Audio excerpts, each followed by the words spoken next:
ছোট্ট বন্ধুরা, মাত্র ১ মিনিটে কিভাবে তোমরা একটি সুন্দর ফ্লাওয়ার টব ড্রয়িং করতে পারবে এবং সহজ টেকনিকে, সেটাই তোমাদেরকে আজকের ভিডিওতে দেখাবো। তো দেখো, প্রথমে আমি টবের একটা শেপ দিয়ে নিলাম। দেন হচ্ছে আমরা কতগুলো পাতা আঁকবো এবং কতগুলো ফুলের কলি এঁকে দিব।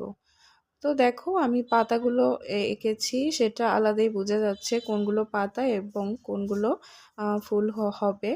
তো আমি পাতাগুলো এঁকে দিলাম। দেন হচ্ছে কয়েকটা ফুলের কলি এঁকে দিব। দেখো, হয়ে গেল। 2 থেকে 3টা আঁকলেই সুন্দর লাগবে দেখতে। তো দেন হচ্ছে টব আঁকা কমপ্লিট। তো এবারে আমরা কালার করব। প্রথমে হচ্ছে পাতার এক প্রান্তে আমরা হলুদ রং করব এবং অপর প্রান্তে সবুজ কালার করে দিব।